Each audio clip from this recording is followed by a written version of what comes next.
अस्सलाम वालेकुम दोस्तों। सऊदी अरब की फटाफट खबरें 21 जून के लिए। और यहाँ मैं आपको बता दूं कि दोस्तों, जैसे ही मैंने सुबह फजर की नमाज़ पढ़ के रिकॉर्डिंग करनी चाहिए तो फ़ौरन ही कुछ इमरजेंसी काम के लिए मुदीर की कॉल आ गई और मुझे जाना पड़ा। वहाँ से वापसी 3 घंटे बाद हुई और अब मैं रिकॉर्डिंग शुरू कर रहा हूँ 7:48 पर।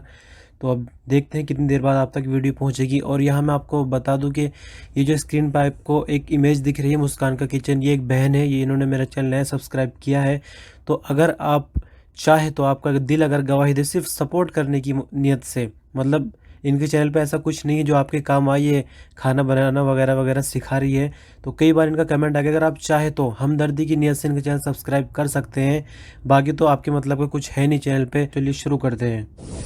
सऊदी अरब में 73 दिनों के बाद जो है लॉकडाउन पूरी तरह से ख़त्म हो गया है। यानी आज इतवार से 21 जून से नॉर्मल लाइफ सऊदी अरब में शुरू हो चुकी है। और यहाँ मैं आपको बता दूं कि सभी तरह के कारोबार शुरू हो गए हैं। हालांकि जद्दा और मक्का में भी काफ़ी चीज़ें शुरू हो गई, लेकिन यहाँ क्लियरली ये नहीं बताया जा रहा है कि अब टाइमिंग क्या है।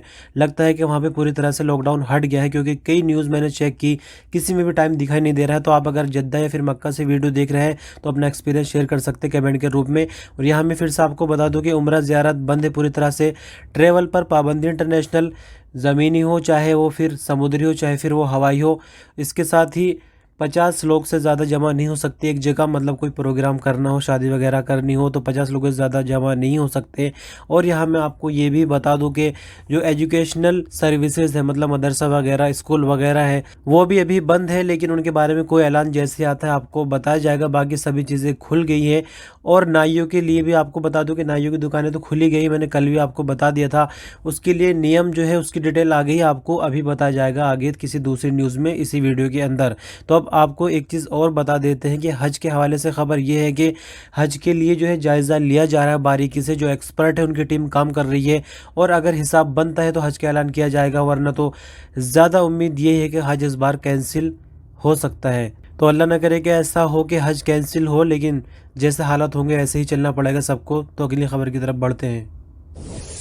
सऊदी अरब में कोरोना लगातार अपना कहर ढा रहा है, लेकिन बीते दिन रिपोर्ट कुछ अच्छी आई और दिनों के अगर कंपेयर करें तो यहाँ मैं आपको बता दूं कि नए केस जो है बीते दिन 3,941 थे। इसी के साथ 46 लोगों की मौत हुई है। अगर बात करते हैं कोरोना से ठीक होने वालों की तो बीते दिन 3,153 लोग कोरोना से ठीक हुए हैं। इस तरह सब तक सऊदी भर में कोरोना वायरस से ठीक होने वालों की कुल संख्या 98,917 हो चुकी है। तो यहाँ मैं आपको बता दूं कि सैलून के हवाले से खबर आ गई है और क्या क्या नियम नए लगे हैं आपको बता देता हूँ। हालांकि सैलून खुल चुके हैं सुबह 6 बजे से, लेकिन फिर भी अगर आप कोई बार बार मेरी वीडियो देख रहा हो तो हो सकता है आपको अभी तक सारे नियम का ना पता चला हो। और ये सिर्फ नियम बार्बर के लिए नहीं है, हर एक आम इंसान के लिए जो सैलून जाएगा, तो सभी के लिए ये नियम जानना ज़रूरी है। मैं आपको बता देता हूँ एक एक करके। अगर मुमकिन हो तो ग्राहक को जो है बुकिंग कराई जाए, मतलब बिना बुकिंग के ग्राहकों को ना बुलाया जाए। कोई ऐसा सिस्टम बनाया जाए कि फ़ोन नंबर वगैरह उनके लिख के जो है सेव कर लिए जाए और ग्राहकों को कॉल करके बुलाया जाए, बुकिंग करके बुलाया जाए, अपॉइंटमेंट ली जाए, ग्राहकों की लाइन ना लगे बाहर।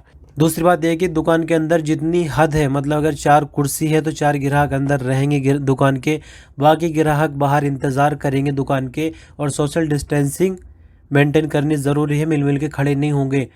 अगला पॉइंट आपको बता दूं कि जो भी वर्कर है, मतलब जो भी काम करेंगे दुकान के अंदर, उनको बार बार गर्म पानी और साबुन से हाथ धोते रहना है। मतलब थोड़ी थोड़ी देर बाद उनको गर्म पानी और साबुन से हाथ धोते रहना है, ताकि कोई वायरस वगैरह हो तो वो ख़त्म होता रहे।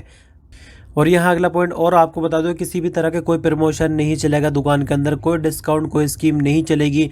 जो नॉर्मल रेट है वही चलेंगे। कोई भी ऐसा काम नहीं करना कि भीड़ बढ़े दुकान के अंदर। जो रेट बताया गया है बल्दे की तरफ से वही रेट लगाए जाएंगे, किसी भी तरह का कोई प्रमोशन नहीं चलेगा। अब यहाँ एक चीज़ और है, जो टूल इस्तेमाल होते हैं उस तरह कैंची वगैरह वगैरह, इन सबको जो है थोड़ी थोड़ी देर बाद धोना है, सैनिटाइज करना है, इनको गर्म पानी से साबुन से धोते रहना है, ताकि किसी तरह का कोई वायरस हो तो वो ख़त्म हो जाए। और यहाँ आपको मैं एक चीज़ और क्लियर कर दूँ कि फेस शील्ड पहननी है। जो नाई का काम करेंगे अंदर उनको वर्दी पहननी है, मतलब एफ्रन हो गया। इस तरह से आपने देखा होगा डॉक्टर वगैरह कैसे काम करते हैं, नर्सेज वगैरह काम कैसे करती है। तो फेस शील्ड होती है जो बंदे को प्रोटेक्ट करते हैं वायरस से, वो पहनिए। और इसी के साथ 2-2 घंटे बाद दुकान को सैनिटाइज करना है, मतलब स्प्रे का छिड़काव करना है सैनिटाइजर का दुकान के अंदर। तो यहाँ पर पॉइंट और भी है कई सारे जो कि नॉर्मल ही है, लेकिन एक ख़ास पॉइंट ये है कि एक तो मसाज का कोई काम नहीं होगा दुकान के अंदर, दूसरी चीज़ ये है कि शेविंग नहीं बनेगी। शेविंग अगर बनानी है तो अपनी किट ले जानी पड़ेगी। सिर्फ बाल कटिंग वगैरह हो सकती है, शेविंग के लिए यहाँ पर मना बताया गया है खबर के मुताबिक। बाकी अगर आपको जो है प्रैक्टिकली ऐसा देखने को मिल रहा है तो मैं उसके बारे में नहीं कह सकता, लेकिन बल्दिया की तरफ से जो नए नियम आए वो मैंने आपसे यहाँ पर शेयर किए। तो इस तरह से सावधानियां बरती जानी, जो कि ग्राहक के लिए भी है और फिर दुकानदार के लिए भी है। हाइल शहर से 250 किलोमीटर दूर हाइद कमिश्नरी में एक बहुत भयंकर हादसा जो है सामने आया है। आपको बता दें कि इस हादसे में 9 लोगों की मौत हो चुकी है, 4 इसमें पाकिस्तानी हैं और 5 सऊदी है। पूरी खबर के मुताबिक आपको बता दूं कि हाइद कमिश्नरी को अल शेमस गांव वाले इलाके से जोड़ने वाले हाईवे पर ये वाकया पेश आया है। और जो सऊदी की गाड़ी थी उसके अंदर 5 लोग बैठे हुए थे, लेकिन सामने से एक पिकअप आती है जिसके अंदर 4 पाकिस्तानी थे। दोनों में इतनी भयंकर टक्कर होती है कि मौके पर ही 9 के 9 लोग खत्म हो जाते हैं। मरने वाले सऊदी फैमिली के रिश्तेदारों ने बताया कि खानदान का एक 17 साल का लड़का घर में रह गया था। ये लोग हाइल शहर में रहते थे और किसी अपने रिश्तेदार के पास जो है मिलने के लिए जा रहे थे। उनका एक लड़का 17 साल का घर पर रह गया था और वही बंदा बचा है पूरे खानदान में से। बाकी जो है 5 खत्म हो गए। मरने वालों में 4 पाकिस्तानी, जिनकी अभी तक कोई पहचान नहीं हो सकी है कि वो किस शहर से कैसे क्या है। और सऊदियों की अगर बात करें तो फैमिली में एक खुद मेंबर हो गया, फैमिली का जो कार चला रहा था, एक उनकी बीवी हो गई, 2 लड़कियां और एक लड़का, और एक 17 साल का लड़का उनका घर पर रह गया, जो पूरे खानदान का बस एक ही चिराग बचा है। तो इस तरह से ये बहुत भयंकर और दुखद हादसा सामने आया। तो यहाँ मैं आपको बता दूं कि सिविल डिफेंस की टीम मौके पर पहुंच गई। उन्होंने जो है लाश को जो है कोल्ड स्टोर में रख दिया है और बताया जा रहा है कि तेज रफ्तार की वजह से ये हादसा जो है सामने आया। मतलब दोनों गाड़ियों की रफ्तार बहुत ज्यादा तेज थी, तो ये वाकया सामने आया है। दोनों में टक्कर हुई। बाकी अभी मामले की छानबीन जारी है, कोई और खबर आती है तो आपको बताया जाएगा। तो जैसा कि लॉकडाउन पूरी तरह से हट चुका है सऊदी अरब के अंदर, लेकिन यहाँ मैं आपको बता दूं कि लिमोजिन के लिए भी कुछ नया नियम है। नए नहीं है नियम, पुराने जैसे, लेकिन इनको फिर से एक बार दोहराया गया है। तो यहाँ मैं आपको बता दूं कि अगर आपको लिमोजिन का सफर करना है तो घर से बाहर निकलते टाइम अपने पास सैनिटाइजर रखना है और एक मास्क और रखना है। स्पेशल एक मास्क आप लगा के रखें और गाड़ी में बैठने से पहले आपको सैनिटाइजर मारना उसके हैंडल वगैरह पे, ताकि अगर कोई कीटाणु वगैरह हो, कोई वायरस हो तो मर जाए। और फिर आपको ड्राइवर के बराबर में नहीं बैठना, पीछे बैठना है। और यहाँ के बताया गया है कि कोशिश करें कि कैश में पैसे ना दे, कार्ड के जरिए ही पैसे दे जाए जहां तक हो सके। और यहाँ लास्ट में एक पॉइंट और बताया गया है कि टिश्यू पेपर वगैरह अगर इस्तेमाल करें तो उसको जो है सड़क पर ना फेंके, उसको जमा कर ले और बाद में डस्टबिन में ही डाले। तो इस तरह से ये पॉइंट कुछ दोबारा से क्लियर किए गए हैं, जो कि पहले से भी चल रहे थे मार्केट में। तो बस मैंने आपको ऐसे शेयर कर दिया। अगली खबर देखते हैं। सऊदी अरब में बीते दिन 3,941 कोरोना के केस आए हैं, जिनमें से 60% सऊदी जबकि 40% अजनबी है। अब आप देख सकते हैं कितना बड़ा फर्क आना शुरू हो गया है। पहले खबरें आती थी कि 60% अजनबी 40% सऊदी, लेकिन अभी सब कुछ उल्टा होना शुरू हो गया है। मतलब ये कि अजनबी लोग काफ़ी समझदार हो गए। तो अजनबियों की संख्या और घट जाए, मैं तो यही दुआ करूंगा सब लोग और एहतियात करें।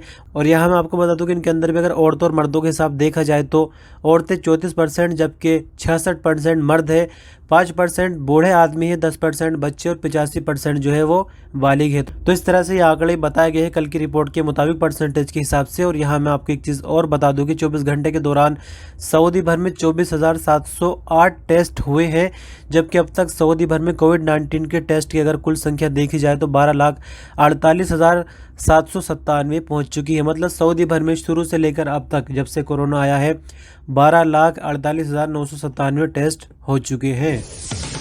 सऊदी मानव संसाधन मंत्रालय, जिसका पुराना नाम मिनिस्ट्री ऑफ लेबर भी था, उसने कहा कि सऊदी अरब के सभी दफ्तर, मतलब जो सरकारी दफ्तर है, चाहे वो जवाजात, मिनिस्ट्री ऑफ लेबर या फिर दल्ला वगैरह, यानी जो भी सरकारी दफ्तर है सभी में काम शुरू हो चुका है 21 जून से। और यहाँ मैं आपको बता दूं कि 75% जो है स्टाफ अभी काम करेगा हाल फिलहाल।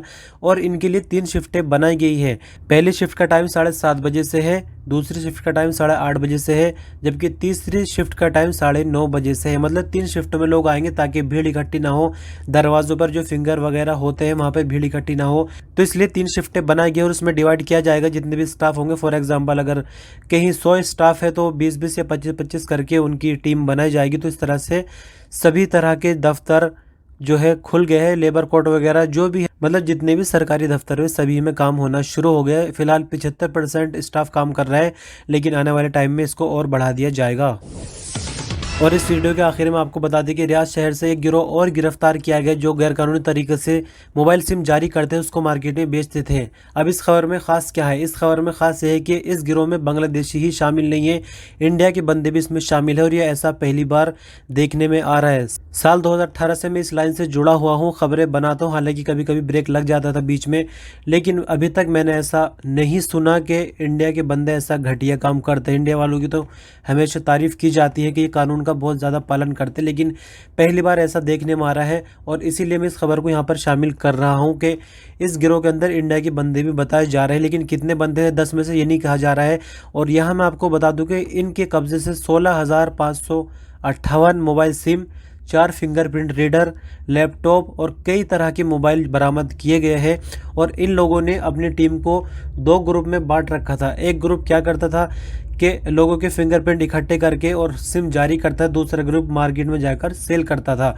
तो इस तरह से आप देख सकते हैं कि बांग्लादेशियों की तो अक्सर खबर आती है, इनके बारे में तो कोई कमेंट में करना नहीं चाहूँगा, लेकिन ये कितनी घटिया जहनीत के इंडियन लोग जो दूसरों को भी बदनाम करेंगे। 2017 से मैं चैनल पे एक्टिव हूँ, हालांकि इस चैनल पे मैं 1 अप्रैल से एक्टिव हुआ हूँ। मेरा दूसरा चैनल है गल्फ लाइफ उर्दू, उस पर मैं लगातार खबरें बना रहा था, तो आज तक ऐसी खबर देखने में नहीं आई। आज पहली बार ऐसी खबर मिली कि इस तरह से इलीगल एक्टिविटी करते हुए इंडियन भी गिरफ्तार हुए हैं। तो ये बहुत शर्म की बात है, इनको शर्म से डूब मर जाना चाहिए। सब लोगों को बदनाम कर रहे हैं, यहाँ पर कमाना आते हैं या फिर चोरी करना आते हैं। तो दोस्तों बस इस न्यूज़ बुलेटिन में इतना ही। कल मिलेंगे आपसे 22 तारीख में।